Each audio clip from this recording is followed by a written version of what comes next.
Euh, Merveille, nous avons déjà au moins 21 participants en ligne.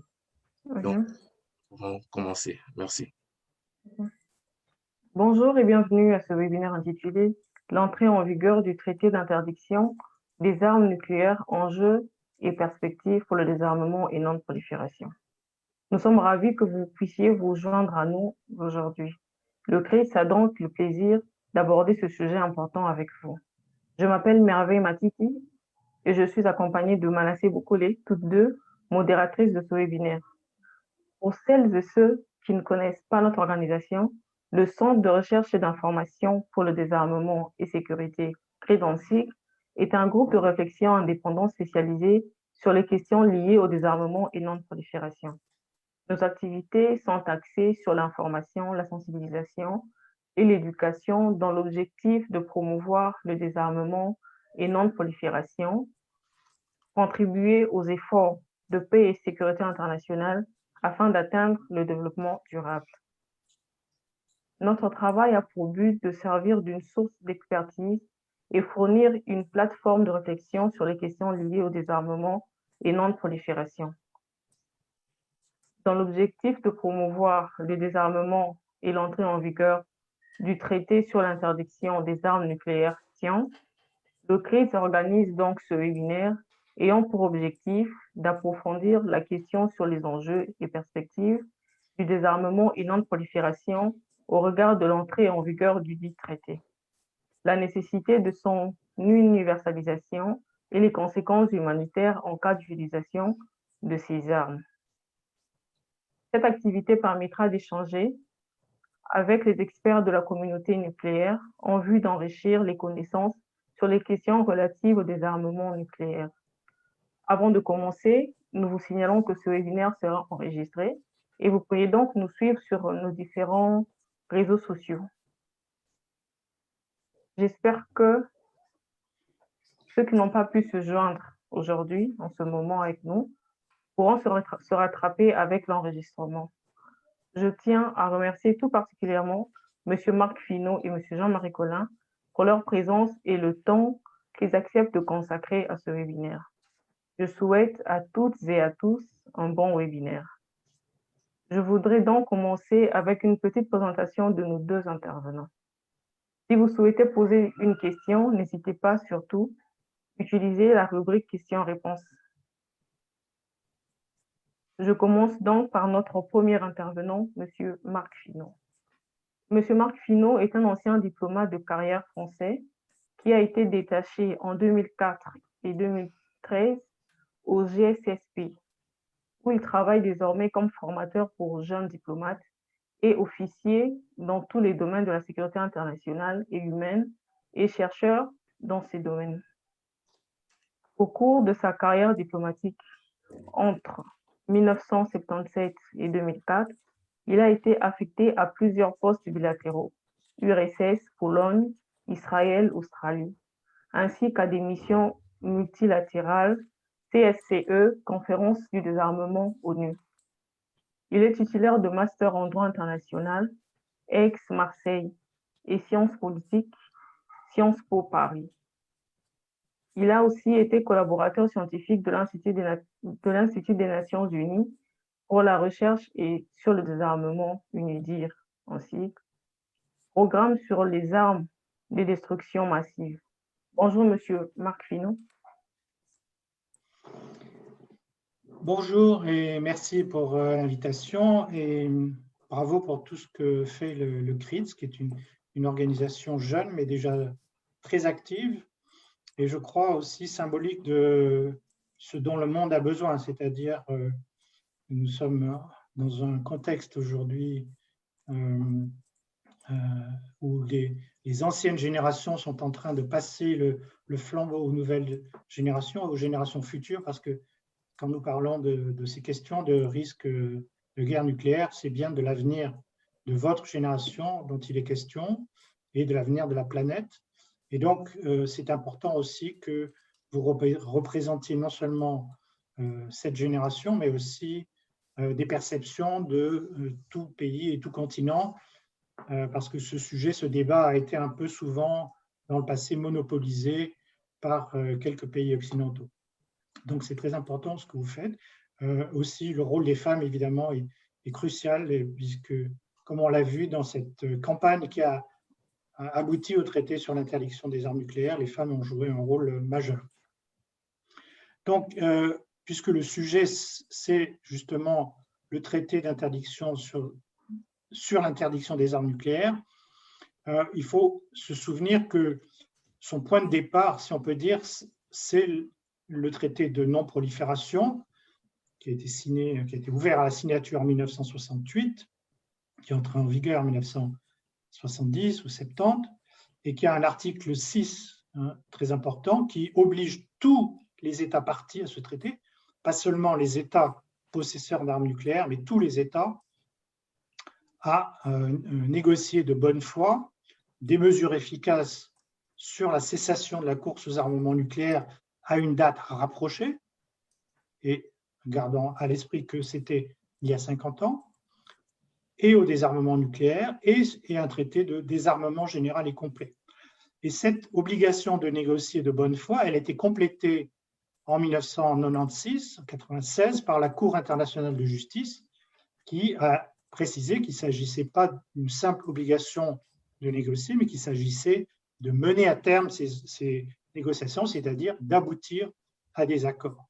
Et cet avis consultatif de la Cour internationale de justice, il reste toujours valable, il reste d'actualité, puisque c'est cet avis qui a bien marqué que déjà les armes nucléaires pouvaient être intrinsèquement contraires au droit international.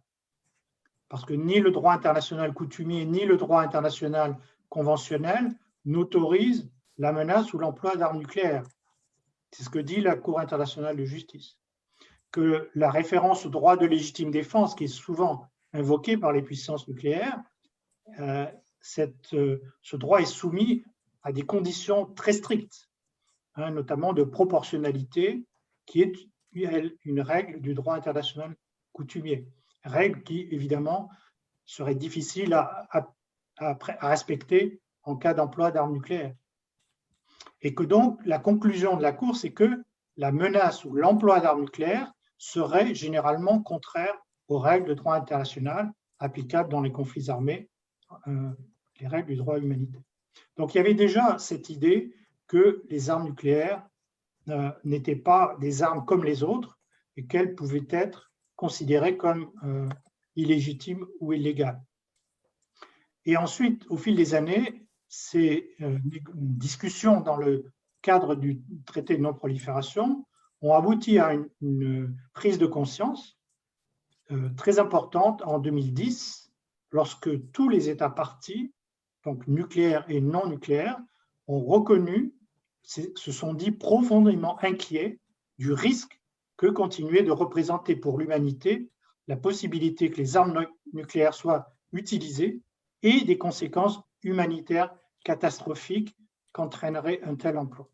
Donc c'est là-dedans qu'on peut voir déjà l'origine ou les prémices du traité sur l'interdiction. Alors cette approche humanitaire, elle s'est développée, vous le savez, à travers plusieurs conférences. Les recherches scientifiques sur le changement climatique ont aussi été appliquées à ce risque de guerre nucléaire, notamment à travers le développement de ce concept d'hiver nucléaire qui résulterait d'une guerre nucléaire. Et cette approche humanitaire, éthique, juridique a été soutenue par des autorités morales importantes comme le pape François ou le Comité international sur la Croix-Rouge, a été, je dirais, doublée, ou en tout cas a été parallèle à l'autre approche que j'appelle réaliste, au sens où il s'agit d'une prise de conscience de ce risque accru d'emploi d'armes nucléaires par rapport à l'époque de la guerre froide, risque qui est maintenant sur lequel un certain nombre de personnalités qui étaient elles-mêmes autrefois responsables de la dissuasion nucléaire, comme Kissinger, William Perry, George Shultz, qui vient de mourir, le sénateur Nunn, le général Cartwright, des ministres européens comme Des Brown ou Paul Quilles, ou des généraux, ou même d'anciens secrétaires généraux de l'OTAN ont mis l'accent sur le risque d'emploi d'armes nucléaires aujourd'hui pour des raisons, pour des facteurs qu'on pourra peut-être discuter. Mais avec ces deux approches, ont abouti à la conviction que le seul moyen de répondre à l'obligation de négocier de bonne foi, qui est dans le traité de non-prolifération, passait par l'interdiction des armes nucléaires à travers ce traité, le tien. Alors, qu'est-ce que ça signifie en pratique? Ça veut dire qu'on a appliqué une forme d'analogie ou de symétrie par rapport aux autres armes de destruction massive, les armes biologiques et les armes chimiques, qui ont été interdites par une norme universelle. Cette norme est aussi applicable aux États non signataires de ces conventions, car ce sont des armes qui sont considérées comme intrinsèquement contraires au droit international, notamment au droit humanitaire. Donc, c'est la portée de cette interdiction des armes nucléaires est très large, parce que ça concerne aussi bien la mise au point que l'essai, la production, la possession, et aussi l'assistance à la production ou à la possession de ces armes. Ça veut dire que ça ne concerne pas seulement les États qui possèdent ces armes, mais aussi les États qui pourraient apporter leur soutien d'une façon ou d'une autre aux possesseurs d'armes nucléaires. Et chose aussi nouvelle par rapport au traité précédent, c'est qu'elle inclut aussi l'indemnisation des victimes des essais ou des emplois d'armes nucléaires et la remise en état de l'environnement. On verra peut-être tout à l'heure dans la discussion les accusations qui sont portées au TIAN, notamment d'avoir un régime de vérification inexistant ou faible. Là encore, le traité, si on le lit correctement, a des dispositions très claires sur l'obligation des États parties de maintenir au minimum les garanties actuelles de l'AIEA, qui sont obligatoires dans le TNP, sans préjudice d'instruments nouveaux, plus restrictifs, et qui permet aux États possesseurs d'armes nucléaires deux options, soit désarmer et adhérer, soit adhérer et présenter un plan de désarmement.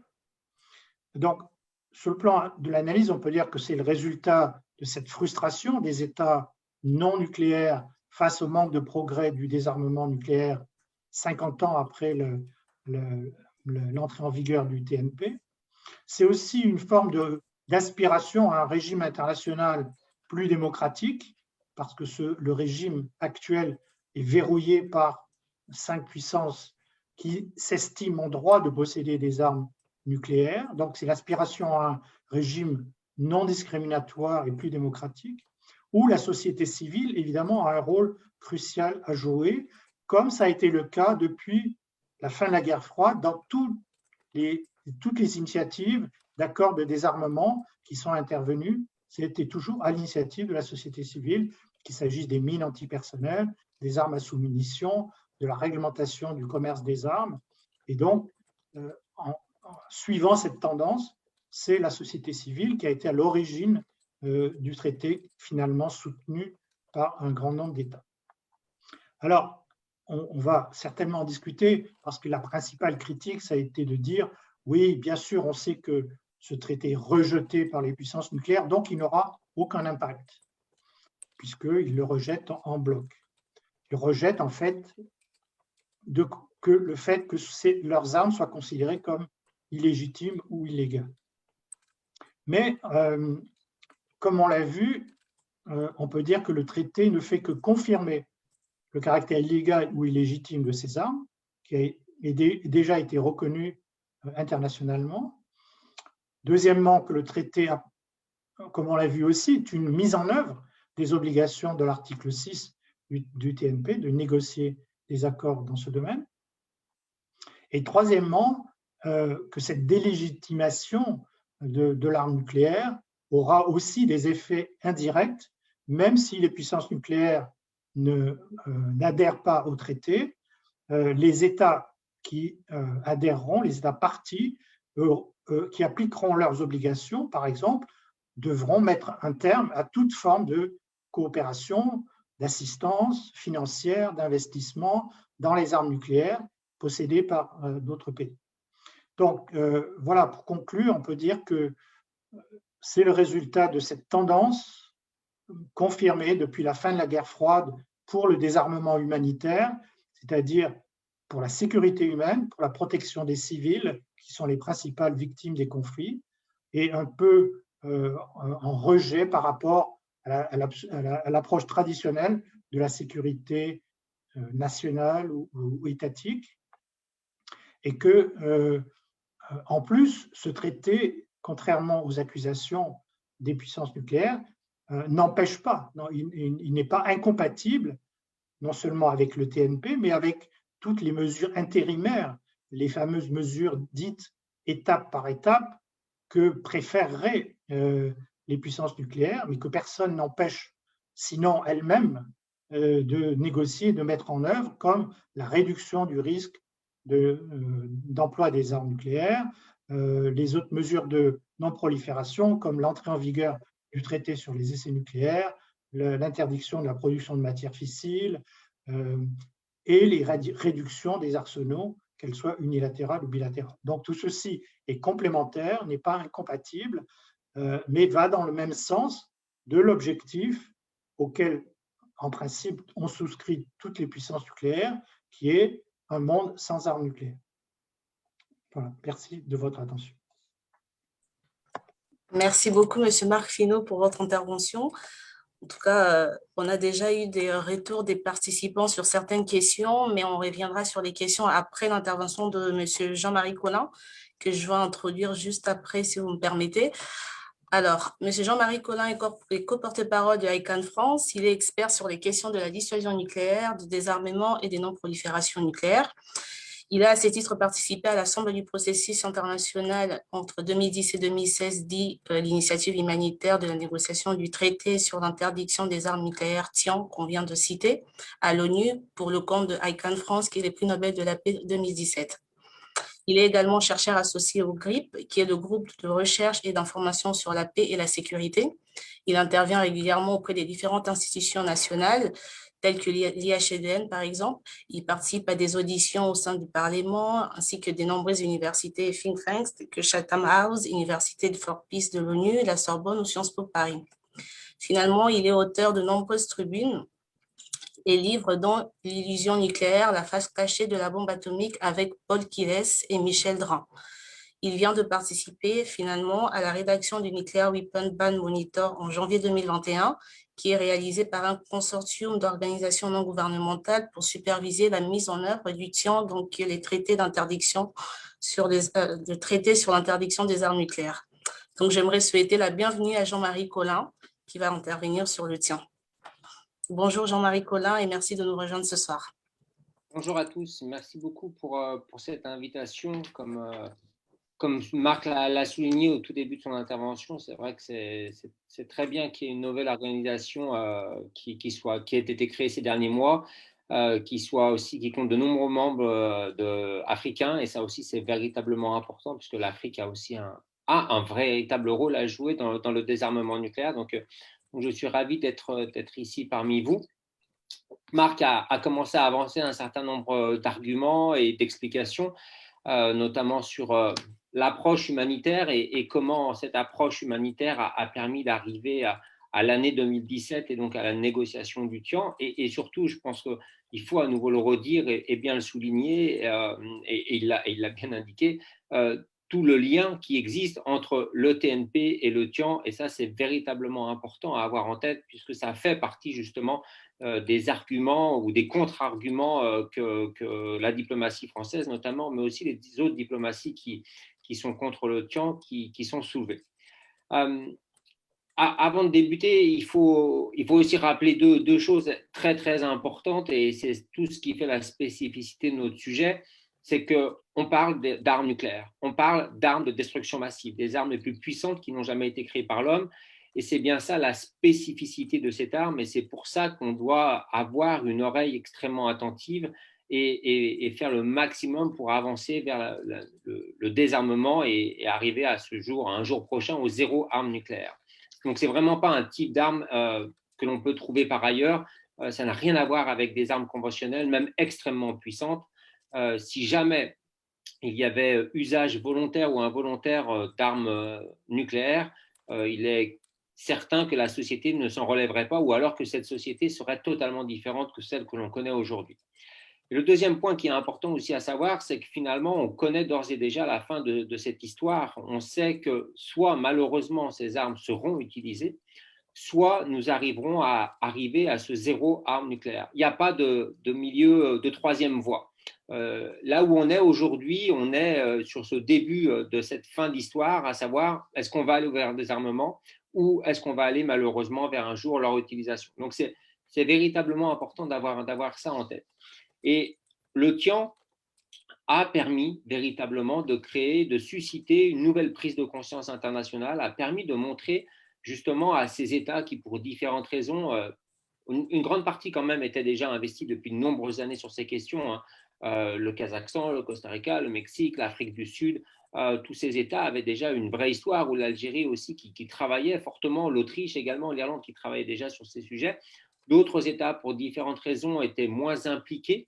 Mais en fait, tous ces États ont bien compris qu'il était de leur devoir, et je crois que Marc l'a aussi souligné, que tous les États ont l'obligation de travailler au désarmement nucléaire. Et donc, pas seulement ceux qui possèdent des armes, mais aussi ceux qui n'en possèdent pas, parce qu'ils ont déjà travaillé sur la non-prolifération, et aussi de travailler donc sur pousser ces États à aller au zéro arme nucléaire. Et véritablement, le TIAN est l'adoption, est le résultat d'une prise de conscience que chaque État est aujourd'hui en insécurité avec l'existence de ces armes, et aussi que le TNP ne remplissait pas toutes les obligations et qu'il existait donc ce que l'on a appelé un vide juridique à différents niveaux.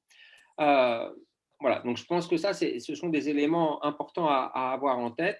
Si j'essaye de faire une sorte d'état des lieux aujourd'hui où nous en sommes, le traité a donc atteint le 24 octobre dernier le chiffre minimum de 50 États d'États qui ont ratifié ce texte. Et donc, comme son article 15 l'indiquait, 90 jours plus tard, celui-ci pouvait entrer en vigueur. Et donc, depuis le 22 janvier 2021, les armes nucléaires, au regard de ce traité, au regard du droit international, sont donc illégales. Et cette entrée en vigueur, elle est véritablement importante parce qu'elle va permettre de poursuivre la dynamique qui a existé depuis 2017. Et je dirais même qu'en fait, la dynamique qui a existé depuis un peu le lancement de cette initiative humanitaire en 2010-2012, puisqu'en moins de 3 ans, finalement, le traité a été adopté. Et aujourd'hui, on va vers une première conférence des États parties. Et le fait qu'il y ait cette entrée en vigueur va pouvoir créer une seconde dynamique. Un certain nombre d'États qui potentiellement hésitaient, qui potentiellement attendaient aussi cette entrée en vigueur, vont pouvoir déposer leur instrument de ratification. Et donc, ça va permettre d'accélérer l'universalisation, puisque bien sûr, c'est ce qui est attendu à terme, c'est que l'ensemble des États de la planète signent et ratifient ce traité. Une des spécificités du traité, c'est qu'il comporte un certain nombre d'obligations positives. Alors, je ne veux pas revenir sur toutes. Marc a déjà un peu parlé notamment des garanties, et il est vrai qu'il faut quand même le lire de façon honnête et pas les yeux fermés. L'article 3 sur les garanties reconnaît bien l'importance des obligations en termes d'accords de garantie qui ont déjà été conclus avec l'AIEA, par exemple, demande à ce que les États qui aient déjà le protocole additionnel le conservent, et on parle aussi de garanties supplémentaires qui seront mises en place à l'avenir, puisque l'on peut entendre que ces fameuses garanties supplémentaires seront nécessaires lors de l'entrée d'États qui possèdent des armes nucléaires. Un article qui vient d'être utilisé par les États, ce qui montre aussi que ce traité est quelque chose de vivant, c'est l'article 2 sur les déclarations. Les États avaient l'obligation, 30 jours après l'entrée en vigueur, de déposer un document qui indique s'ils ont des armes nucléaires, s'ils avaient des armes nucléaires sur leur territoire. Donc, tous ces États l'ont fait aujourd'hui. Et bien sûr, des États comme l'Afrique du Sud ou le Kazakhstan ont informé qu'ils avaient eu à une période donnée des armes nucléaires, ont donné quelques informations.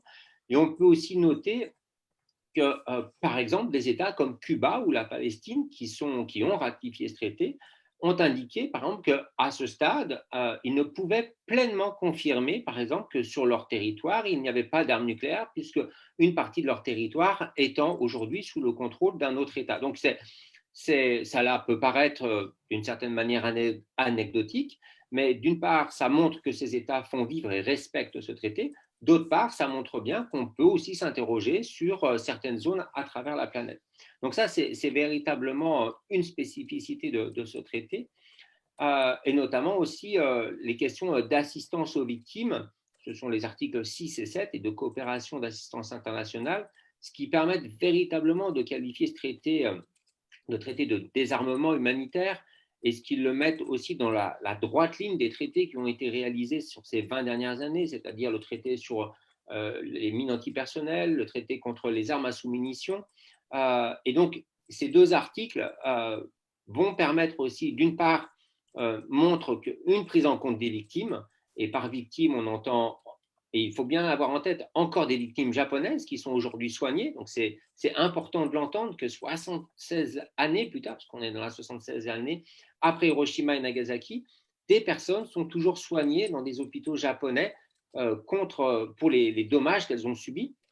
Et puis aussi, bien sûr, les victimes des essais nucléaires. Et pour le coup, on sait que la France a mené 210 essais nucléaires à travers la planète. Et actuellement, un très grand nombre de personnes sont face à des problématiques de maladies radio-induites, que ce soit en Algérie ou en Polynésie. Et il y a aussi un véritable problème avec l'environnement, que ce soit dû aux contaminations que malheureusement et évidemment les essais nucléaires atmosphériques ont réalisées, et aussi comme c'est le cas pour l'Algérie et pour la France, comme j'ai pu le montrer avec mon co-auteur Patrice Bouvray de l'Observatoire des armements, puisque l'État français a volontairement enterré des déchets nucléaires et des déchets non nucléaires dans différents endroits de ces zones du sud algérien, et qui pose aujourd'hui toujours un problème sanitaire et qui posera un problème aux générations futures si rien n'est fait. Donc, ces deux articles vont permettre, une fois que l'Algérie aura ratifié, ce que l'on espère cette année, permettre d'engager à nouveau des actions et de créer une certaine pression sur l'État français, puisqu'il est attendu, il est demandé, en tout cas c'est ce que l'on demande activement, que la France révèle les différentes zones où ces déchets ont été enterrés.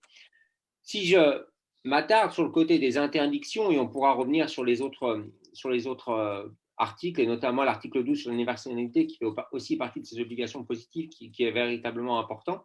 Mais sur la question des interdictions, ce qui fait véritablement la spécificité de ce traité, et ce qui le renforce et qui vient combler ce fameux vide juridique que j'exprimais au tout début de mon intervention, c'est l'interdiction de la menace d'emploi. Et donc, à travers ce terme, c'est véritablement toucher la politique de dissuasion nucléaire et montrer que cette politique-là, en réalité, c'est bien une politique qui est prête à franchir toutes les règles du droit international humanitaire, puisqu'elle prépare en fait à utiliser des arsenaux nucléaires contre notamment des populations civiles. Et ça, c'est quelque chose d'important parce que ça induit un changement et une prise de conscience de la réalité de la politique de dissuasion nucléaire. Et le second axe qui est véritablement important, et d'autant plus pour un État comme la France, c'est l'interdiction de financement, puisqu'il était logique d'interdire la production, mais il aurait été illogique d'interdire les moyens pour permettre cette production, et en l'occurrence, c'est l'argent. Et donc, les banques aujourd'hui et les fonds de pension à travers la planète vont être sollicités à la fois par les États qui ont déjà signé et ratifié et par la société civile à ce qu'elles inscrivent en fait dans leur politique sectorielle de défense une obligation, une prise en compte du traité sur l'interdiction des armes nucléaires. Et on s'aperçoit qu'en France, ça a fait déjà effet puisque le président Macron a souligné et a souligné dans un discours sur la dissuasion nucléaire en février 2020 que les acteurs privés ne devaient pas en fait tenir compte du TIAN, ce qui montre bien que justement cette problématique du financement, puisqu'il s'adressait par acteurs privés aux banques, est véritablement important. Et à ce titre, ICANN France va lancer dans les prochaines semaines une grande campagne sur le désinvestissement et notamment aborder les différents acteurs bancaires pour faire en sorte que ces acteurs reconnaissent cette interdiction et cela permettra de faire avancer le traité et la prise de conscience de ce traité à travers sur la France. Voilà les principaux points. Et ça fait, et cette problématique financière, cet impact sur les investissements est véritablement un des tout premiers impacts, mais je pense que le premier véritablement impact direct, c'est-à-dire la première conséquence directe, c'est sur la diplomatie française.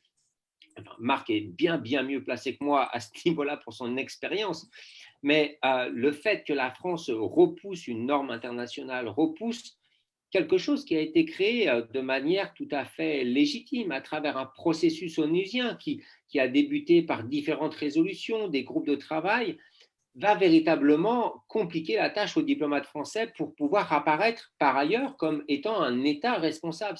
Ce fameux groupe de mots que la France essaie d'utiliser à tout va, ou encore de dire qu'elle est en faveur du multilatéralisme.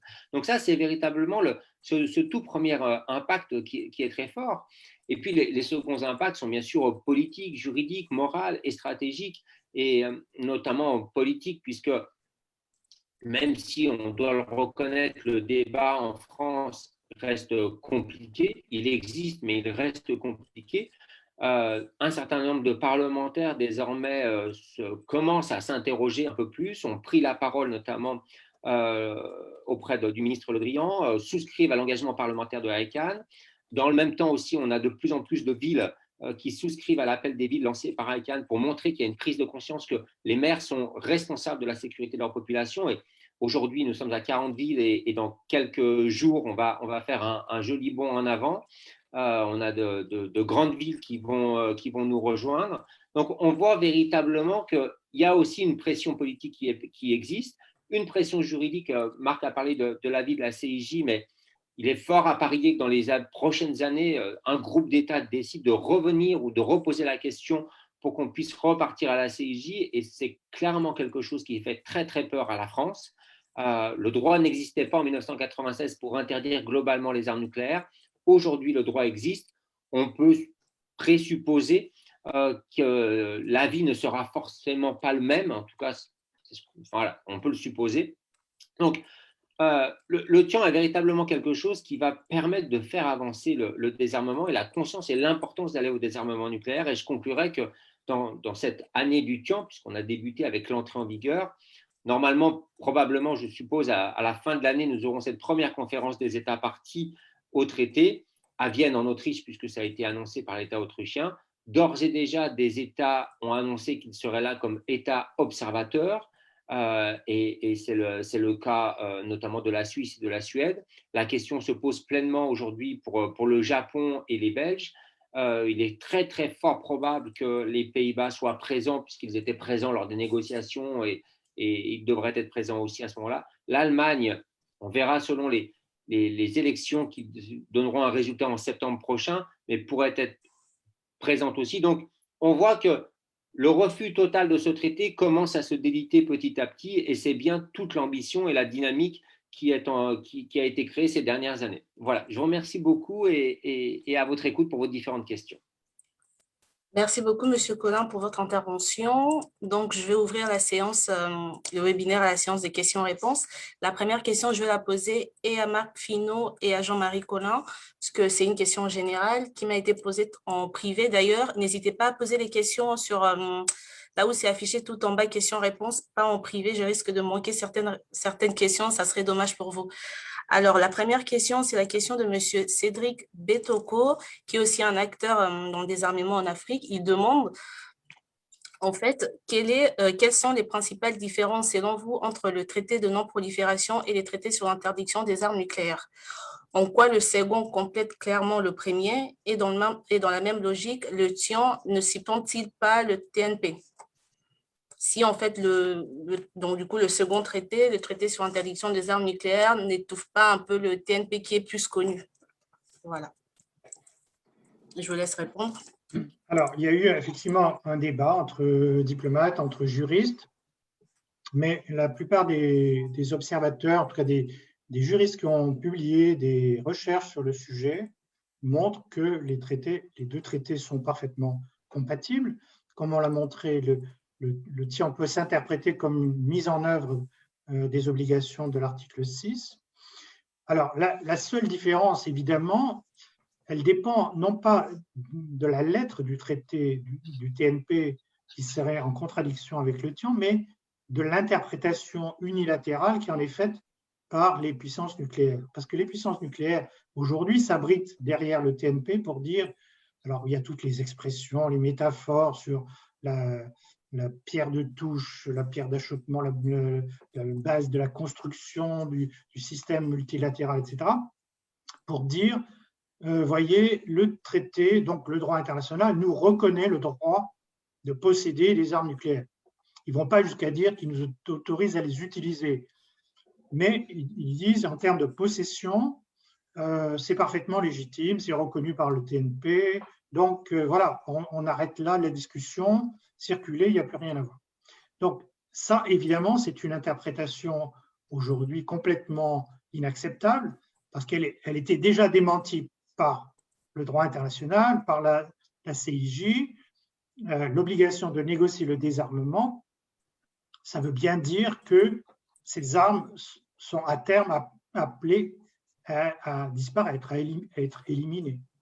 Et pourquoi les puissances nucléaires accepteraient-ils que ces armes soient illégales pour les autres, par exemple, les États non nucléaires, pour des continents entiers, comme l'Afrique, l'Amérique latine, qui ont conclu des traités de zones dénucléarisées, qu'elles soient interdites dans l'espace, dans l'Antarctique, sur le fond des mers. Si cette interdiction-là est légitime, est acceptée aussi par les puissances nucléaires, c'est bien pour une raison. C'est parce qu'ils acceptent que ces armes sont dangereuses, surtout si elles étaient utilisées, si les possesseurs proliféraient, c'est-à-dire leur nombre augmentait. Donc, la logique voudrait qu'ils reconnaissent, qu'ils aillent jusqu'au bout de cette logique et dire, bien sûr, ces armes sont inacceptables, nous allons les éliminer. Et dans les processus d'élimination, historiquement, tous les traités de désarmement ont commencé par une phase d'interdiction. Alors, ça peut être préalable au traité, comme pour les armes chimiques et biologiques, où c'était l'interdiction d'emploi dans le protocole de Genève de 1925, soit c'est inclus déjà dans le traité, mais on ne conçoit pas un système d'élimination d'une arme qui est considérée comme dangereuse si elle n'est pas interdite. Voilà. Donc, voilà pour l'opposition éventuelle entre TIAN et TNP, mais c'est vrai que c'est un argument qui est utilisé, je dirais un peu de mauvaise foi, par les puissances nucléaires, parce que ce qu'elles ont du mal à accepter, c'est cette notion d'illégalité, d'illégitimité. Quand vous êtes, encore, essayons de nous mettre un peu à leur place, hein, c'est-à-dire de raisonner dans le, par exemple, pour un pays comme la France, la dissuasion nucléaire, ça fait partie de son histoire, de sa grandeur mise en place par De Gaulle, de cette illusion, comme l'a écrit Jean-Marie, illusion de croire que la bombe nous confère une indépendance, une supériorité, une protection. Bon, c'est un peu l'héritage de la ligne Maginot. On s'investit dans une arme ou une forme de défense et on croit qu'elle est suffisante. Et donc, on a du mal à s'imaginer un changement, c'est-à-dire à considérer que cette arme n'est plus acceptable. Et je peux vous dire que moi, j'ai vécu cette évolution depuis la guerre froide. La France avait signé, par exemple, la Convention sur les armes biologiques, mais elle n'avait pas ratifié. Donc, ce qui laissait soupçonner qu'elle continuait quand même des programmes. Elle avait, quand est arrivée la Convention sur les armes chimiques, la France, elle avait des armes chimiques, elle avait des programmes, elle a dû les supprimer. C'était peut-être un choc pour les gens qui appartiennent à cet establishment, à ce groupe militaro-industriel. Pour les essais nucléaires, c'était la même chose. Il y a eu une bataille d'ailleurs entre deux présidents, entre Mitterrand qui les a suspendus ou arrêtés et Chirac qui les a repris, parce qu'il y avait un lobby très puissant derrière, le CEA, qui disait non, on a absolument besoin de ces essais pour notre sécurité, etc. Et puis, politiquement, c'est quand même les hommes d'État, les politiciens, les parlementaires qui décident et l'administration doit s'exécuter. Mais là encore, aujourd'hui, on voit encore la force de ce lobby qui freine parce qu'il se sent menacé. D'accord, merci beaucoup. Est-ce que M. Collin, vous voulez ajouter quelque Oui. chose à cette réponse? Je pense qu'un autre point, c'est que le TNP a été créé ou a été largement soutenu par les puissances nucléaires. Donc, c'est quelque chose qu'elles ont aussi su écrire, même si d'autres États, et je pense notamment à l'Irlande, ont été largement impliqués, mais c'est quelque chose qu'elles possédaient véritablement. Et là, tout d'un coup, finalement, le TIAN, c'est quelque chose qui a été créé par d'autres que eux, parce qu'ils l'ont bien voulu, parce qu'ils sont restés derrière la porte, ils n'ont pas voulu rentrer, négocier et participer. Et donc, ça aussi, ça leur pose un véritable problème, parce qu'ils se sentent délégitimés totalement du droit de disposer ou de ne pas disposer d'armes nucléaires. Marc l'a rappelé, ces États ont, du fait d'avoir fait exploser une arme nucléaire avant janvier 1967, le droit de posséder ces armes, mais elles ont l'obligation de désarmer au titre de l'article 6. Et c'est vrai que cette seconde partie est tout le temps, voire quasiment omis de la pensée. Et lorsque l'on voit aujourd'hui, dans le cadre du processus de renouvellement de l'arsenal nucléaire français, que la ministre Parly annonce aujourd'hui que le programme en cours va permettre de conserver la dissuasion nucléaire jusqu'en 2090. Les dates avant, on parlait de 2070, maintenant on parle de 2090. On se rend bien compte qu'effectivement, il y a une absence, voire même il n'y a pas de volonté, en fait, d'aller au désarmement nucléaire et que la seule volonté est bien celle de préserver cette capacité. Donc le TIAN est bien là pour apporter un certain nombre de choses nouvelles. Je l'ai cité notamment, l'interdiction de menaces d'emploi, l'interdiction du financement qui ne sont pas présentes dans le TNP, pour créer une pression supplémentaire et mettre en œuvre le TNP et parvenir enfin à ce désarmement nucléaire général et complet. D'accord. Merci beaucoup. Donc, on voit bien que du coup, les deux traités sont complémentaires. Il n'y a pas, l'un ne touche pas l'autre. Il n'y a pas de problème juridique par rapport à ça. J'ai une question de monsieur Héritier Kiaka, qui est aussi un acteur africain et qui pose du coup une question exclusivement pour l'Afrique. Alors, il veut savoir, sa question de savoir, en fait, l'Afrique a signé le traité de Pelipanda qui fait d'elle une zone exempte d'armes nucléaires.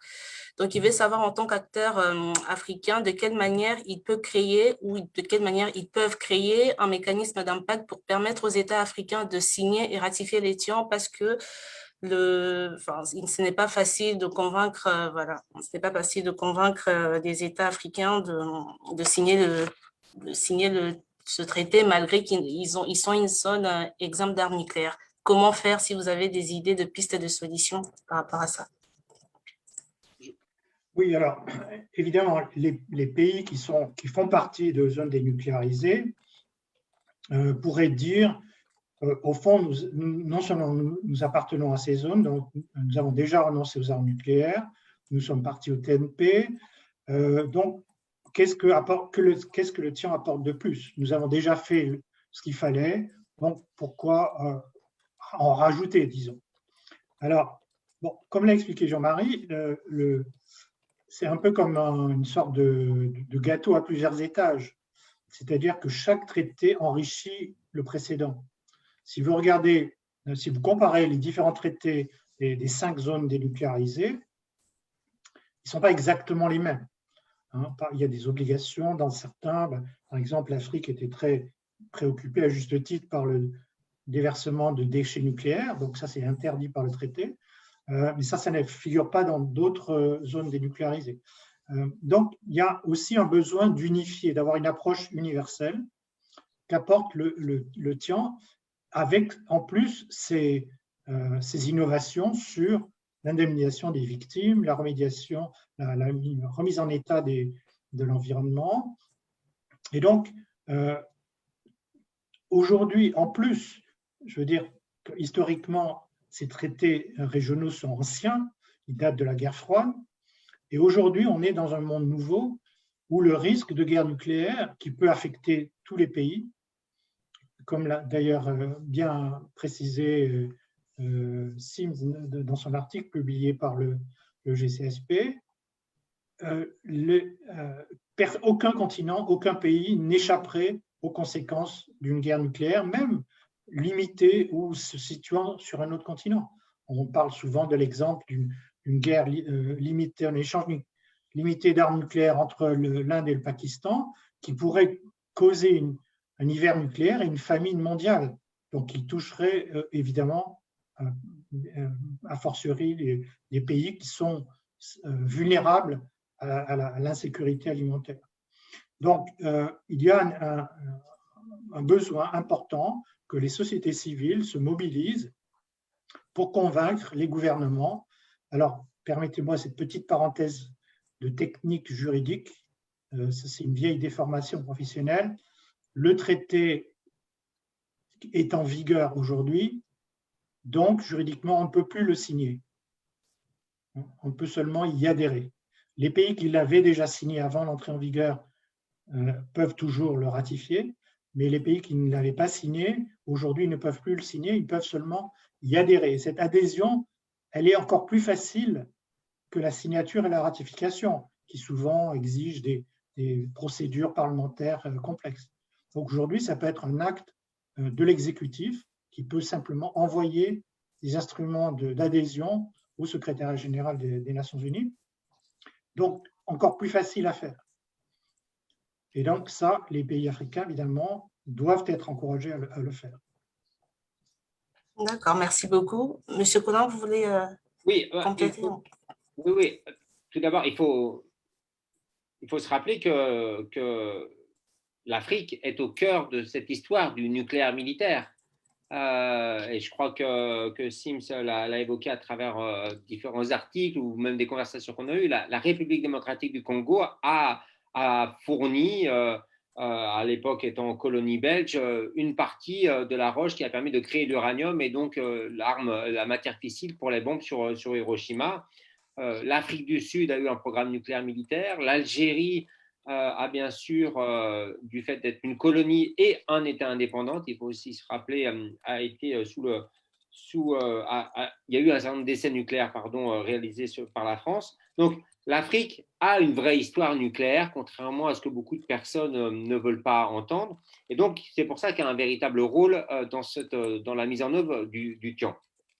Aujourd'hui, on a déjà 8 États africains qui ont ratifié ce traité, qui sont l'Afrique du Sud, la Gambie, le Botswana, la Namibie, le Nigeria, le Bénin, les Comores et le Lesotho, donc autant des États francophones, et ça c'est véritablement important, et je pense au Bénin et aux Comores, que des États anglophones, et on a un grand nombre de pays qui ont déjà signé ce traité. La mise en œuvre, la ratification d'un traité peut parfois prendre du temps. Il y a les errements de l'histoire politique d'un pays, et là je pense directement à l'Algérie, qui a eu une multitude de soubresauts politiques sur ces 3 dernières années, et qui pourtant est véritablement un acteur qui a participé ardemment aux négociations de ce traité, qu'il a immédiatement signé le 20 septembre 2017, mais qui pour autant ne l'a pas encore ratifié du fait justement de ces différents soubresauts politiques. Donc, ces États sont en partie prêts à le ratifier. Il y a peut-être encore une certaine peur vis-à-vis des réactions ou des actions politiques et diplomatiques de certains États, et je pense évidemment à la pression que la France a pu ou peut encore exercer. Il y a aussi parfois tout simplement d'autres priorités, et donc c'est pour ça qu'on a un vrai besoin de la société civile, et on a besoin, et je sais que pour travailler avec des actrices, puisque ce sont des jeunes femmes en Tunisie, à mobiliser les parlementaires tunisiens, les maires aussi de ces différentes villes, pour rappeler au gouvernement tunisien, par exemple, la nécessité d'aller jusqu'au bout, de ratifier. Et je crois que chacun peut s'emparer de ce sujet à travers votre ONG, par exemple, pour mobiliser certains États africains, pour travailler avec certaines organisations qui ont déjà des contacts avec des parlementaires ou des acteurs de différents cabinets ministériels.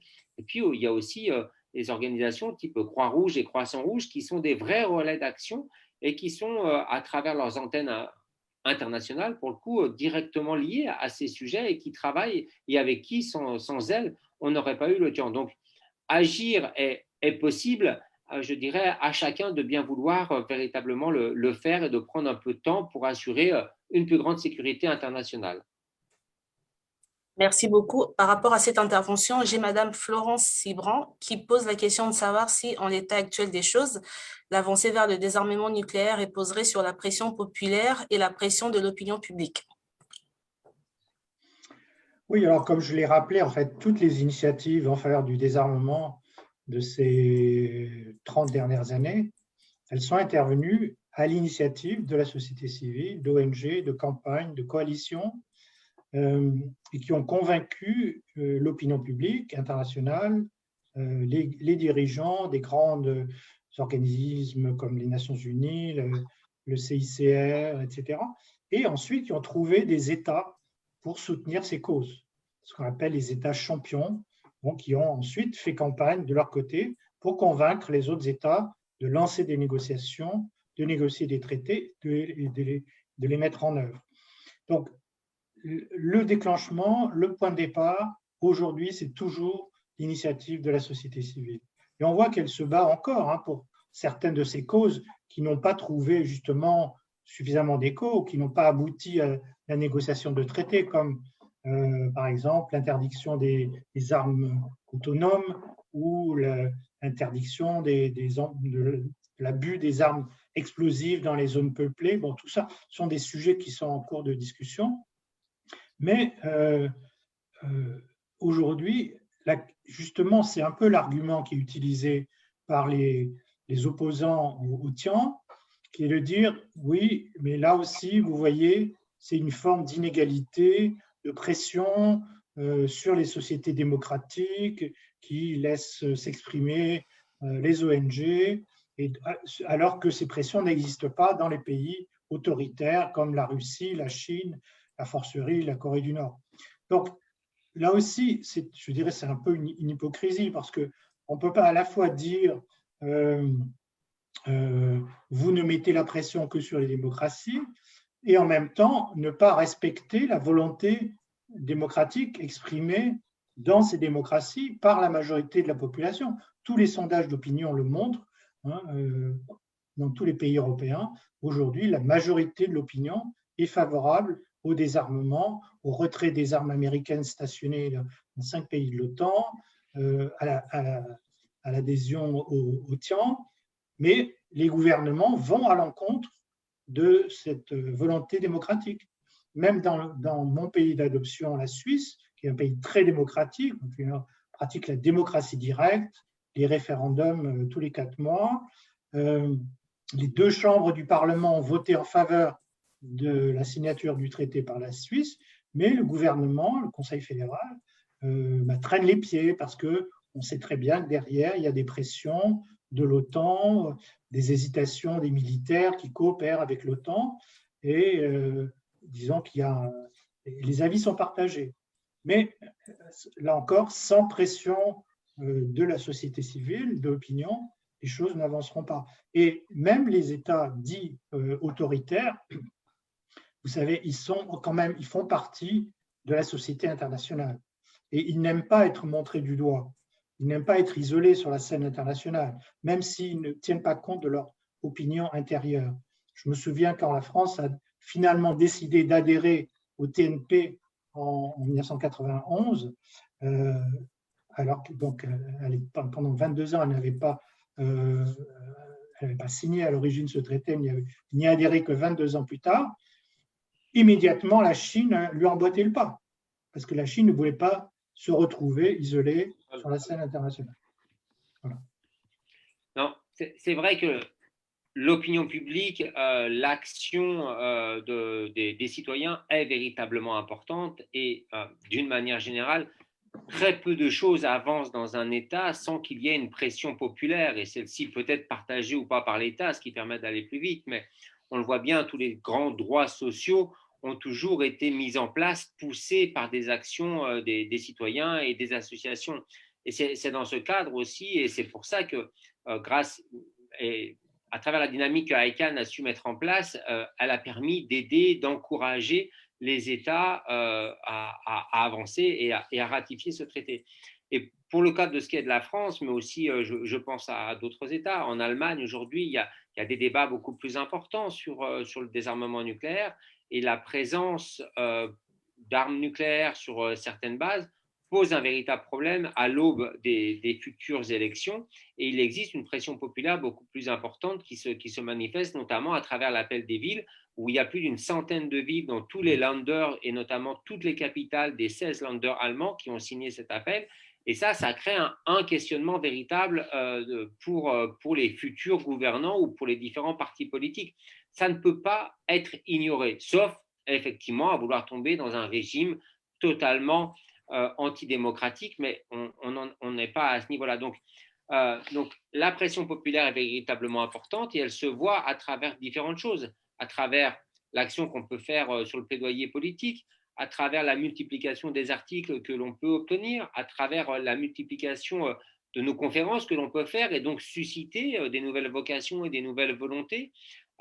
Et ça, c'est véritablement important et c'est important que l'on l'exerce aussi bien aujourd'hui en France que pour reprendre la RDC ou la Tunisie ou différents États européens. Donc, c'est grâce à cette pression populaire que l'on pourra avancer, susciter un intérêt pour certains hommes politiques qui sont encore éloignés du sujet et avancer sur ce désarmement nucléaire. Merci beaucoup. Je peux me permettre juste de rajouter un point. Allez-y. J'aurais dû même commencer par cela, c'est que le principal mérite du Tian et de la campagne qui a abouti au Tian, c'est d'avoir replacé ce débat sur le plan humain, c'est-à-dire humanitaire, d'avoir fait parler les victimes, les Hibakusha, les victimes des essais nucléaires, pour montrer l'impact humain que ces armes ont, alors que le sujet était traité jusqu'alors de manière un peu abstraite. Alors, vous avez des gens qui sont experts sur la catégorie, la portée de tels missiles américains ou chinois ou autres. Mais moi, chaque fois que je vois des tweets ou des posts ou des publications sur ces sujets, je rajoute, par exemple, sous-marin français dont la ministre française est si fière qu'elle annonce qu'ils seront porteurs de 16 missiles. Chaque missile peut porter entre 4 à 6 ogives nucléaires qui chacune représente plus de 40 fois Hiroshima. Donc, si vous faites le calcul, vous arrivez à des nombres de victimes civiles innocentes énormes. Et donc, c'est ça qu'il faut remettre au centre du débat pour montrer l'impact possible. Alors, c'est vrai que dans le débat sur la dissuasion nucléaire, les partisans de la dissuasion disent « Bien sûr, on sait que c'est une arme horrible et c'est bien pour ça qu'elle est efficace. » Or, aujourd'hui, on sait que c'est une erreur, une illusion de croire que le nombre de victimes potentielles et des dégâts que peuvent causer ces armes est suffisant pour empêcher leur emploi. Parce que, comme on le sait, le risque qu'elles soient utilisées de manière non autorisée, involontaire, par fausse alerte, par accident ou à la suite d'une escalade d'un conflit qu'on n'arrive plus à maîtriser, aujourd'hui, ce risque est plus élevé que pendant la guerre froide.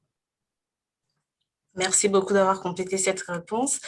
En parlant des conséquences, de l'aspect humanitaire des armes nucléaires, les conséquences environnementales, j'ai une question d'une personne, donc du coup c'est une question anonyme. Que direz-vous à ceux qui affirment que la dissuasion nucléaire est une assurance vie, la raison pour laquelle nous n'avons pas connu de conflit de haute intensité entre grandes puissances depuis la Seconde Guerre mondiale?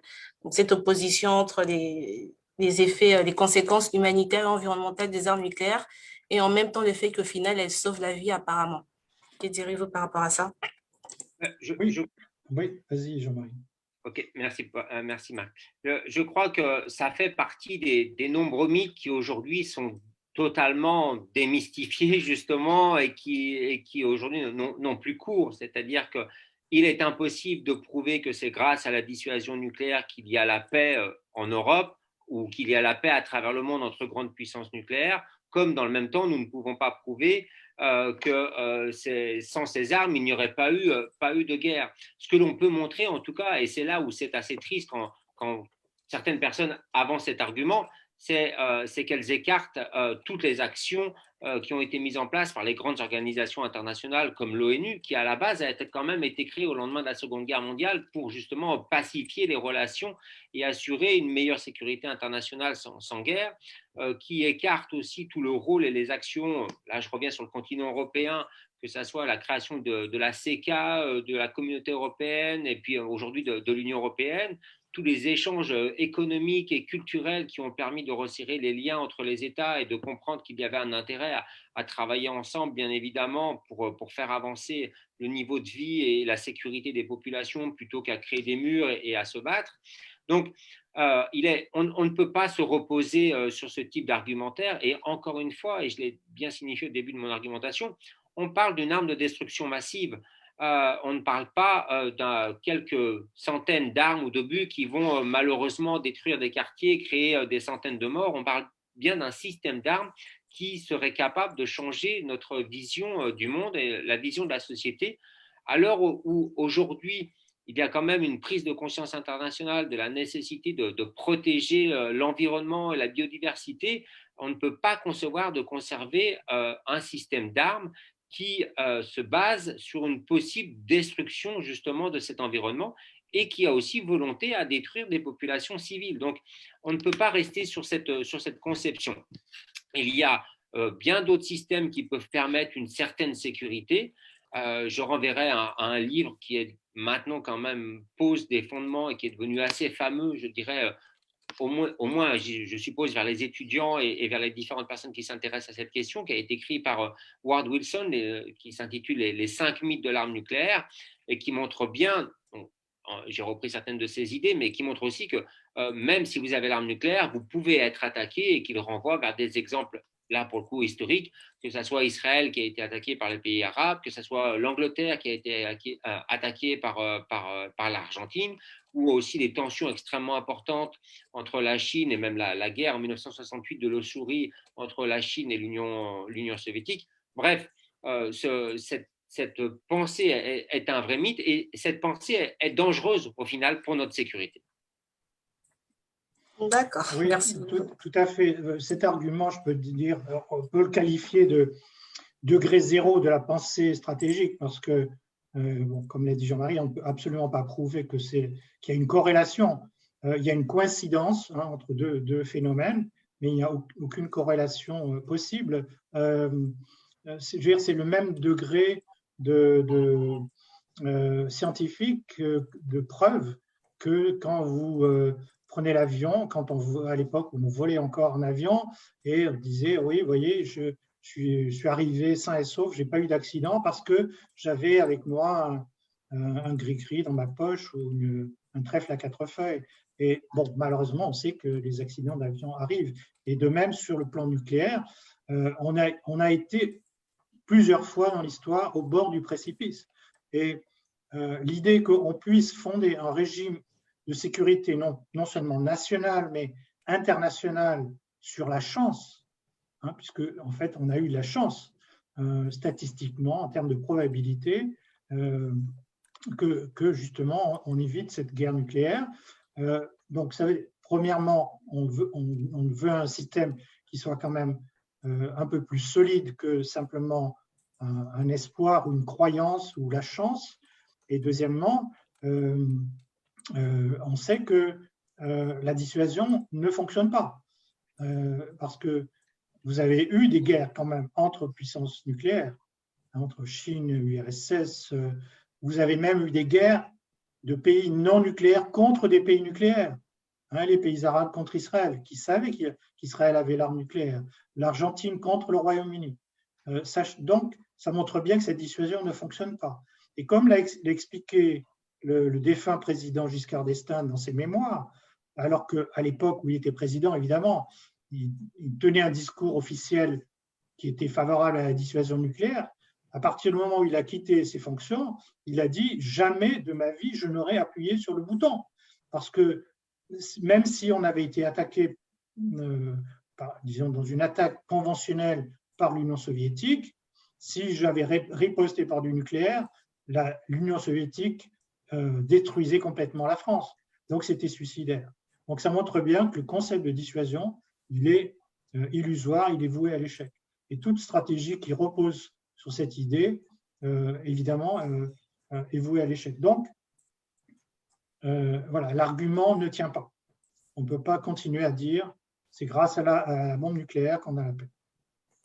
Donc, au lieu de dire c'est une assurance vie, d'ailleurs, une assurance vie, juridiquement, c'est une assurance qui vous rembourse les dégâts, rembourse les victimes en cas d'accident. Là, je dirais plutôt que c'est une garantie assurée de mort. D'accord, merci beaucoup. J'ai une question de Monsieur Botman Smart qui demande en fait si le désarmement nucléaire est vraiment possible ou en fait ça sera un processus, s'il est vraiment possible et à long terme ou à court terme, ou ça sera un processus lent comme celui de la réduction des émissions des gaz à effet de serre. Ça rejoint aussi une autre question qu'on a reçue de Madame Marie-Noël Rouba qui demande celle-ci qui demande si, malgré l'entrée en vigueur du TIAN, comment atteindre l'abolition totale de ce type d'armes. Voilà. Ce sont ces deux questions qui se ressemblent. Alors, tout peut aller très vite. Je pense qu'il est important de l'entendre, puisque dans ce processus vers un monde sans armes nucléaires, il y a deux grandes étapes. Finalement, il y a le désarmement des systèmes pour ne pas les utiliser et donc augmenter la sécurité internationale. Et puis la seconde partie serait le démantèlement en soi et donc la destruction de ces systèmes d'armes qui, là, peuvent prendre un peu plus de temps. Mais si l'on regarde, par exemple, l'arsenal nucléaire français, en quelques années, en moins d'une dizaine d'années, il semble que cet arsenal ait été diminué de moitié et donc a été diminué à peu près 250 à 300 armes nucléaires. Et donc, on pourrait estimer que sur la même période de temps, on peut désarmer et démanteler ce nombre de systèmes d'armes. Donc, ce n'est pas une durée dans le temps qui semble infinie. En tout cas, on peut aller beaucoup plus rapidement que cette date de 2090 avancée par Madame Parly pour dire qu'on peut conserver la dissuasion nucléaire. Pareil, si on regarde les exemples de désarmement et de démantèlement des milliers d'armes au niveau des États-Unis et de l'URSS, entre 1985-6, où on était à 70 000 armes, et aujourd'hui, donc 30 ans plus tard, où on est à 13 000 armes, sachant que c'est quand même l'écrasante majorité d'un système d'armes américano-russe, on voit la diminution massive de ces armements, dont une écrasante majorité ont été non seulement aussi désarmés, mais aussi totalement démantelés. Donc, c'est quelque chose qui est faisable techniquement et politiquement, bien évidemment. Souvent, on nous met en avant la question du coût. Je crois que c'est véritablement une fausse question. Tout d'abord, continuer à moderniser et renouveler un arsenal nucléaire coûte aussi extrêmement cher. Pour rappel, cette année, la France va dépenser un minimum de 5 milliards d'euros et l'année prochaine va encore augmenter, si probablement ça continue dans ce sens-là, à 5,5 milliards d'euros pour arriver au final à 2023 à 6 milliards d'euros et rester sur cette trajectoire pendant probablement une dizaine, voire une quinzaine d'années. Et le démantèlement utiliserait probablement les mêmes sommes d'argent, voire moins, mais surtout, encore une fois, nous enlèverait le coût d'une guerre nucléaire. Et je crois que là, celui-ci ne peut être chiffré. Donc, le démantèlement et le désarmement nucléaire ne sont absolument pas une vue de l'esprit et quelque chose qui peut être tout à fait réalisable à partir du moment où on sera obtenu cette volonté politique. Oui, je peux rappeler aussi l'analogie avec les autres armes de destruction massive, les armes biologiques et les armes chimiques, où les traités prévoyaient qu'il était juridiquement possible de posséder des armes illégales pendant un certain temps, à condition évidemment de ne pas les employer, de les rendre inopérantes, neutralisées. Alors, c'était relativement facile et relativement court pour les armes biologiques, mais pour les armes chimiques, c'était beaucoup plus complexe, et surtout compte tenu de l'ampleur des stocks. Donc, vous voyez, le traité sur les armes chimiques est entré en vigueur en 1997, donc la destruction des stocks a commencé à ce moment-là. mais les États-Unis n'ont toujours pas terminé le leur. Mais ils possèdent donc des armes illégales, mais qui ne peuvent pas utiliser, qui sont sous contrôle international, qui peuvent faire l'objet d'inspections. On peut imaginer un système analogue pour les armes nucléaires. Encore une fois, le tien le rend tout à fait possible. Soit les pays préfèrent faire ça unilatéralement, sans contrôle international, comme l'a fait l'Afrique du Sud, par exemple, et libre à eux, et à ce moment-là, ils peuvent se joindre au traité plus tard, ou bien ils se joignent au traité en disant « nous acceptons que ce soit des armes illégales, nous allons faire en sorte qu'elles ne puissent pas être utilisées sous contrôle international, et nous allons commencer le processus d'élimination. » Merci beaucoup. Je tiens juste à préciser à tous nos participants, parce que j'ai encore énormément de questions, mais a priori, le webinaire était censé prendre fin à 19h15. J'allais demander à nos intervenants, M. Marc Finot et Jean-Marie Collin, M. Collin, si vous accepteriez de nous accorder peut-être encore une dizaine de minutes pour arrêter à 25 pour répondre encore à 2 questions. Pas de souci. Merci beaucoup. Et aux participants, ceux qui veulent rester avec nous, vous pouvez effectivement, et ceux qui ont convenu de partir à 15, vous pouvez vous libérer, il n'y a pas de problème. Merci en tout cas d'avoir été là et malheureusement, je vais continuer, je ne vais pas pouvoir vous dire au revoir correctement, je dois enchaîner avec les questions. Voilà. J'ai une question de M. Ig Mukelenge qui demande la suspension en 2019 de la part des États-Unis et de la Russie de l'application du traité sur les forces nucléaires à portée intermédiaire n'aurait pas de conséquences, alors conclu en 1987, n'avertissent-ils pas un risque d'une course illimitée aux armements nucléaires? Il est évident que tout retrait, toute fin d'un traité de désarmement et de sécurité internationale, et encore plus celui-ci spécifiquement, porte un coup à la sécurité internationale et à la volonté d'avancer vers un monde sans armes nucléaires. Ce traité, le FNI, était véritablement l'œuvre et le dernier traité né pendant la guerre froide qui interdisait une catégorie complète d'armes. Et je pense qu'il est important de rappeler tout porteur, que ce soit tout système de missiles, qu'il soit porteur ou non d'armes nucléaires. Et c'est important de le rappeler.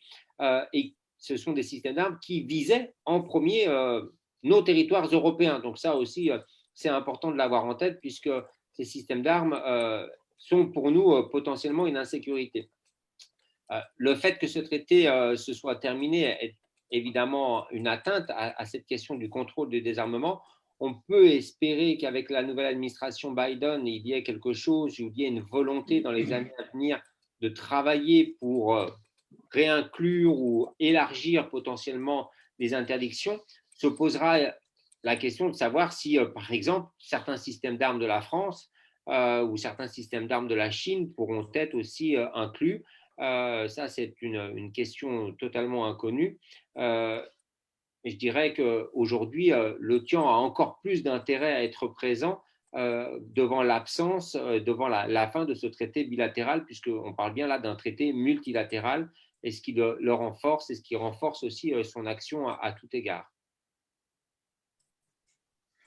Oui, alors j'ajoute que l'intérêt du traité FNI, c'est qu'il interdisait tous les vecteurs potentiels, c'est-à-dire des missiles, quels qu'ils soient, qui avaient une certaine portée de 500 à 5500 km, qu'ils soient porteurs ou non d'armes nucléaires. Parce que le problème, c'est justement ce qu'on appelle des armes à double usage, c'est qu'on ne peut pas savoir si ces armes, lorsque ces armes sont utilisées, qu'elles sont lancées contre un adversaire, cet adversaire ne peut pas savoir si c'est une attaque conventionnelle ou nucléaire. Et donc, il y a un risque élevé de riposter par du nucléaire à une attaque conventionnelle.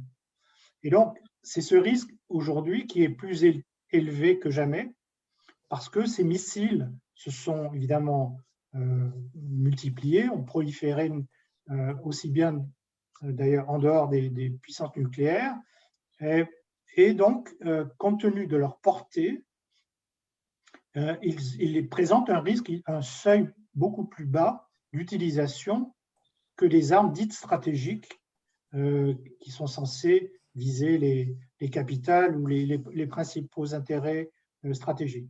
Donc, c'est une raison supplémentaire pour lesquelles il faut évidemment inclure ces armes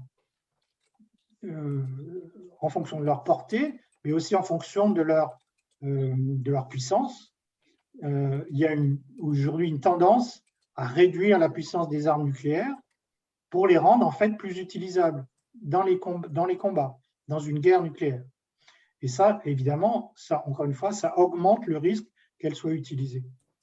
C'est ce qui s'est passé avec Trump, qui a introduit dans l'arsenal nucléaire américain, qui était déjà bien redondant, une nouvelle catégorie d'armes, de missiles de croisière à partir de sous-marins portant des ogives miniaturisées, et donc évidemment qui constitue une incitation à l'emploi dans la guerre nucléaire. Et donc tout ceci m'amène en fait au débat qui oppose parfois d'ailleurs les partisans de l'abolition aux partisans de ce qu'on appelle l'arms control. Donc l'arms control, c'est une version soft du désarmement, c'est-à-dire qui inclut des contraintes sur les différentes catégories d'armes, qui prévoit des réductions, des plafonds, mais qui n'aboutit pas à une élimination complète et qui surtout ne remet pas en cause la légitimité de la possession de ces armes. Aujourd'hui, on peut dire que, compte tenu du risque plus élevé, qui est reconnu d'ailleurs par les puissances nucléaires elles-mêmes, vous avez une déclaration du G7 au sommet de Biarritz qui reconnaît la nécessité de faire quelque chose aujourd'hui sur cette notion de risque nucléaire, de risque stratégique. Donc, on peut dire que c'est un pont éventuel ou un terrain d'entente ou commun, en tout cas, entre les abolitionnistes et les partisans de la dissuasion ou en tout cas de l'arms control, parce que malheureusement, on peut discuter pendant des années pour savoir si les armes nucléaires sont légales ou illégales, mais si elles étaient utilisées, ça ne changerait pas grand-chose, qu'elles soient illégales ou non. On serait tous peut-être réduits à l'état de cendre. Et donc, c'est bien ce qu'il faut aujourd'hui éviter comme priorité. Ce n'est pas incompatible avec la campagne pour l'élimination, l'interdiction et l'abolition, mais c'est une urgence. Et ça, on va certainement discuter dans les conférences sur le TNP. Ça fait l'objet des préoccupations de l'administration Biden. Vous avez un fort soutien dans des grands think tanks américains pour justement inclure aujourd'hui des mesures d'urgence, de déalertage, de séparation des ogives par rapport à leur vecteur, pour rendre plus difficile, pour encore une fois élever le seuil d'emploi de ces armes dans une crise ou à cause d'une fausse alerte ou d'une mauvaise interprétation. D'accord. Merci beaucoup, Monsieur Finot. J'ai une question de Madame Marcia Garcia qui demandait… Non, en fait, ça, c'est une demande en fait, du titre du livre abordé par Monsieur Collin. On reviendra à la conclusion sur le titre du livre. Mais Madame Marie-Noël qui demande quelles sont les actions concrètes que les femmes peuvent mettre en œuvre en matière de désarmement nucléaire pour leur permettre de participer aussi à cette lutte. Eh bien, je dirais tout d'abord que, et là on revient au TIAN, si Marc l'a indiqué à un moment donné, si le TIAN permet de replacer la question du danger des armes nucléaires au plan humain, le TIAN est aussi le premier traité qui vient aussi rappeler, souligner l'importance de l'égalité des genres et de l'importance de l'égalité entre hommes et femmes, et donc et montrer aussi la spécificité malheureusement en cas de problématiques de radioactivité, que les femmes et les jeunes filles en particulier sont directement plus atteintes à ces différentes maladies radio-induites. Donc ça, c'est quelque chose d'important. C'est quelque chose qui est né directement de la volonté d'un certain nombre d'ONG de vouloir être inclus dans ce traité. Donc ça, c'est un point qui est important. Moi, j'ai tendance à remarquer qu'il y a quand même de plus en plus de femmes et de jeunes femmes à s'intéresser et à travailler sur ce sujet. Sans doute à la fois parce qu'on leur laisse beaucoup plus de place et je ne peux n'en être que ravi, et aussi parce qu'il y a une compréhension, une ouverture du sujet beaucoup plus large sur différents aspects et non pas uniquement sur cette fameuse portée de missiles. Il est vrai que je partage avec toi, Marc, ces différents tweets où on voit certains experts qui s'axent là-dessus alors que ça n'a presque pas d'importance. Donc, les femmes sont bel et bien présentes et de plus en plus présentes sur ce sujet. Est-ce qu'il y a des actions spécifiques? Oui, elles peuvent, à travers la question du genre, faire avancer cette problématique. Elles peuvent directement aussi demander à ce qu'il y ait une véritable mise en œuvre de l'éducation à la paix, au désarmement, dans lequel il y a la question du genre qui doit être mise en place par les différents États. Donc voilà, par exemple, quelques étapes qu'elles pourraient mettre en place.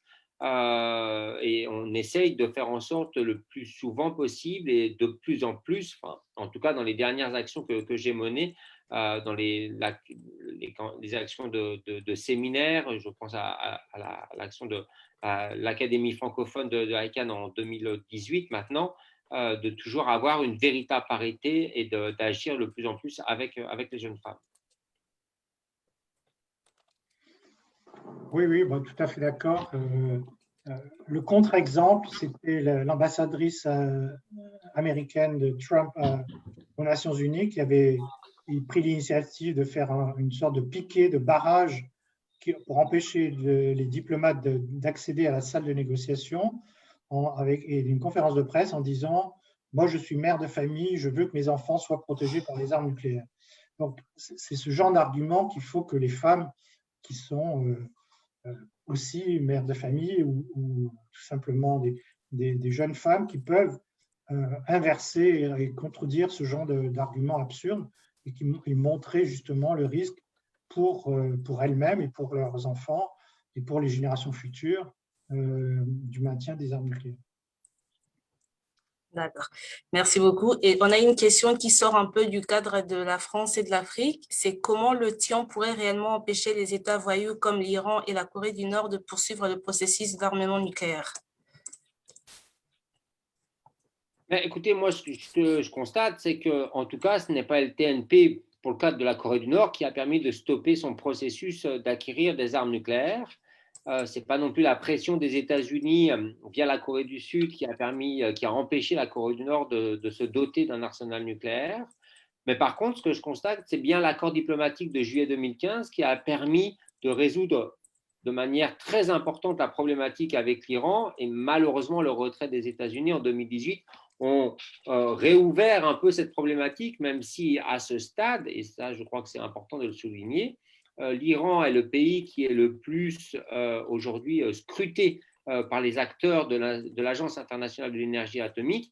L'Iran ne détient pas d'armes nucléaires, contrairement à un État proche d'elle qui est Israël.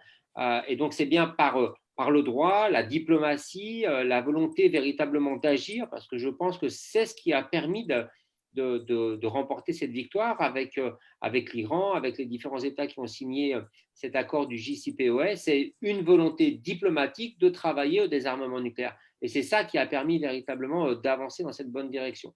Voilà, donc j'ai envie véritablement de rappeler que la diplomatie, si elle est utilisée à des fins véritablement positives, est quelque chose d'extrêmement bénéfique. Oui, alors, je dirais trois choses. Premièrement, c'est qu'il y a une forme d'hypocrisie de la part des puissances nucléaires à toujours invoquer le risque de prolifération, alors que historiquement, on le sait maintenant, tous les cas de prolifération ont été le résultat d'une forme d'assistance de puissance nucléaire. Des scientifiques américains ont aidé l'Union soviétique à développer son programme, l'Union soviétique a aidé la Chine a aidé le Pakistan, la France a aidé Israël, etc. Donc il y a une responsabilité historique dans la prolifération. Donc au minimum, ça serait de reconnaître un peu, avec un peu d'humilité, la responsabilité des puissances nucléaires.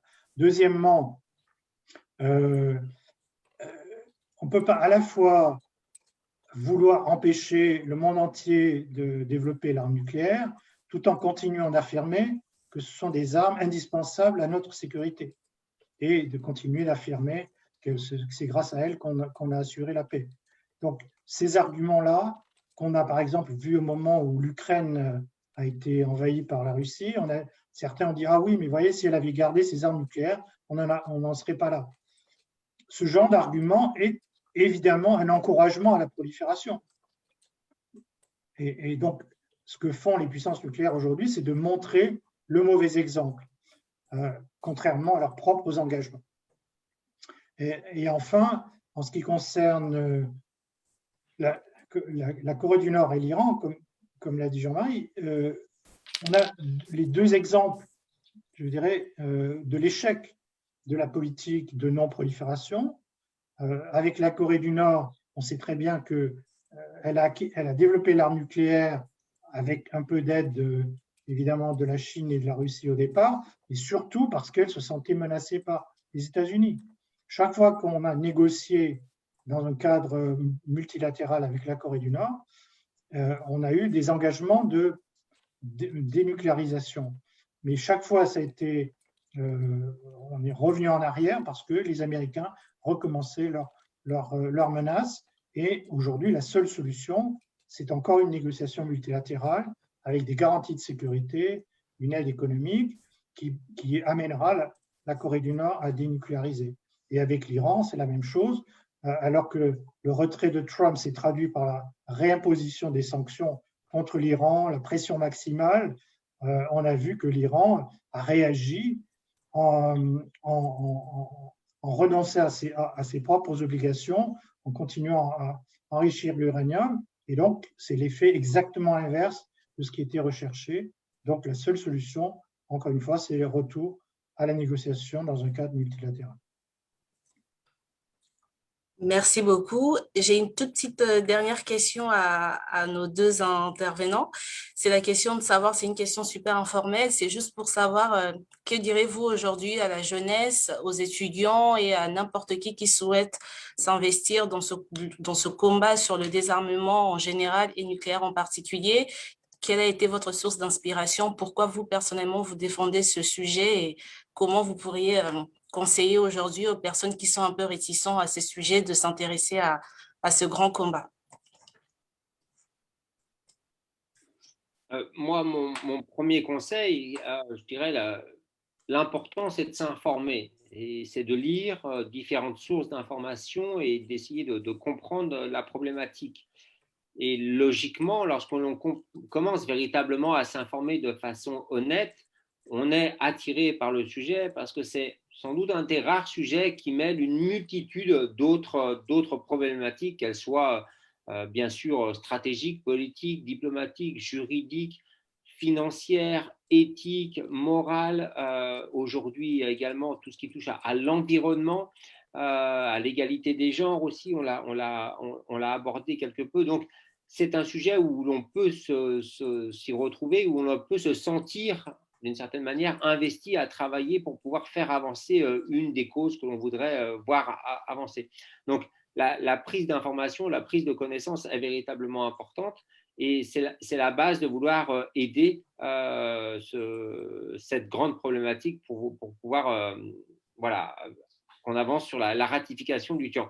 À travers ICANN, moi je vous encourage, on avait mis en place l'année dernière un programme qui s'appelait Génération Y, on vous donne la parole, où un certain nombre d'acteurs et ici présents ont pu s'exprimer, proposer des textes. Donc c'est ce que l'on avait fait, c'est sans doute ce que l'on refera dans un certain temps pour pouvoir agir. Donc n'hésitez pas aussi à nous solliciter, aussi à agir entre vous, à mettre en place de nouvelles actions, à ne pas avoir peur à solliciter différents types de personnes pour pouvoir justement mixer et varier les types d'intervenants, à prendre vous-même des initiatives fortes en interpellant que ce soit des autorités de différents États ou de différents parlements ou de différents ministères, justement pour pouvoir montrer qu'il existe une opinion publique, une opinion jeune, une pression populaire, une pression internationale, et ici on est dans un cadre francophone, et je crois que c'est véritablement important, qui existe et qui souhaite la mise en œuvre du TUAN. Et pour conclure, car je suppose très fortement que nous arrivons sur la fin, ICANN France reste pleinement ouvert à toute action, partage, et si vous avez des questions, n'hésitez pas à vous rendre sur sa boîte email, sur ses réseaux sociaux, où vous trouverez quelqu'un qui pourra vous répondre et agir avec vous si vous le souhaitiez. Oui, je suis tout à fait d'accord. Évidemment, on peut être surpris de voir, par exemple, la jeunesse se mobiliser sur le changement climatique, parce que, évidemment, ça l'affecte directement et ça affecte son avenir et celui de la planète, et de rester peut-être moins actif sur la question des armes nucléaires, parce qu'il y a, je dirais, une forme d'anesthésie générale, justement avec le discours officiel qui fait penser un peu à la période du Moyen-Âge où les gardes faisaient le tour des remparts en disant « Dormez en paix, braves gens, on veille à votre sécurité ». Et donc, on sait très bien que aujourd'hui, c'est illusoire. Et donc, il est temps effectivement de se réveiller et de se rendre compte, de réaliser les risques qui pèsent sur nous à court terme ou à long terme. Et donc, cette mobilisation pour le climat, pour la planète, elle doit aussi inclure maintenant les deux autres grandes menaces existentielles sur la planète, qui sont les armes nucléaires et les pandémies, donc, que nous subissons actuellement, alors que pendant des années, on ne les a pas suffisamment connues ou préparées. Donc aujourd'hui, on sait très bien que ce sont des menaces existentielles, donc il faut se mobiliser, se préparer et empêcher ces catastrophes d'arriver. Et donc, il y a deux aspects. Il y a l'aspect mobilisation d'une génération pour son avenir. Il y a un aspect aussi de démocratie interne pour montrer au gouvernement dans les pays où justement on a la chance de pouvoir s'exprimer qu'il y a une préoccupation de l'opinion et qui veut changer la situation, mais aussi une démocratie au sens international, de montrer aussi à ces pays qui prétendent, qui ont reçu le mandat de préserver la paix et la sécurité, mais qui ne remplissent pas cette fonction et qui menacent la sécurité des autres, de la planète, en prétendant défendre leur propre sécurité. Donc voilà, il y a de multiples raisons de se mobiliser. Merci beaucoup à M. Marc Finot et M. Jean-Marie Collin d'avoir répondu à notre invitation. Merci beaucoup à tous nos invités et merci d'être restés malgré le dépassement de quelques minutes. Je tiens à m'excuser à toutes les personnes à qui je n'ai pas pu poser les questions, dont M. Candy, Madame Candy et M. Thierry Pellet. J'ai vu vos questions, mais le temps court. Enfin, je ne pouvais pas du tout poser les questions. Je vous conseille d'essayer de joindre M. Marc Finot ou M. Jean-Marie Collin sur LinkedIn. Ils pourront répondre à vos questions. Ils sont accessibles. Et pour le titre du livre, M. Collin l'a mis sur la discussion, elle est accessible à tous, mais le CRID repartagera l'information sur nos plateformes. Vous aurez les livres, voilà, il n'y a pas de problème. Donc, à toutes les personnes qui nous ont rejoints au milieu de ce webinaire, nous avons abordé donc l'entrée en vigueur du traité sur l'interdiction des armes nucléaires, entre enjeux et perspectives pour le désarmement. Nos deux intervenants nous ont parlé d'abord du contexte de non-prolifération, comment au départ le sujet était monopolisé par les États occidentaux, mais aujourd'hui, le sujet est très libéralisé, même les États africains en parlent et ils ont raison d'en parler parce qu'ils sont aussi autant acteurs de ce désarmement. On a parlé de la RDC, du rôle de la République démocratique du Congo, de l'Algérie et de l'Afrique du Sud. Voilà, vous pourrez revoir l'enregistrement pour plus de détails. On a parlé de plusieurs enjeux, la prise de conscience et la reconnaissance des risques environnementaux et stratégiques et surtout humanitaires des armes nucléaires. Ensuite, on a parlé de l'analogie entre les armes de destruction massive en général, les armes chimiques, biologiques et les armes nucléaires qui a permis aux États, en fait, d'aboutir à l'entrée en vigueur du TIAN, parce que du coup, il y a eu cette analogie. Donc, si les armes chimiques et biologiques sont interdites, pourquoi pas les armes nucléaires? Monsieur Collin nous a donné des précisions sur les articles du TIAN, on les a décortiqués. Je vous invite à revoir l'enregistrement de ce webinaire pour comprendre dans les détails. Et ensuite, on a parlé des impacts du TIAN, les impacts juridiques, comment le traité stipule expressement l'interdiction et l'illégalité des armes nucléaires. Et du coup, les conséquences, les impacts au niveau économique, l'interdiction de financer les armes nucléaires et tout un contrôle du système de financement de ces armes. Et on a répondu à plusieurs questions. Je vous prie vraiment de revoir cet enregistrement. Il a été riche, ce webinaire. Et je tiens à vous remercier du fond du cœur au nom de M. Marc Finot et Jean-Marie Collin ainsi que l'équipe du CRID. Je vous remercie de vous être rejoints à nous, d'avoir participé à ce webinaire et n'oubliez pas de nous suivre sur nos réseaux sociaux. Merci beaucoup. Merci à vous. Merci. Au revoir. Merci.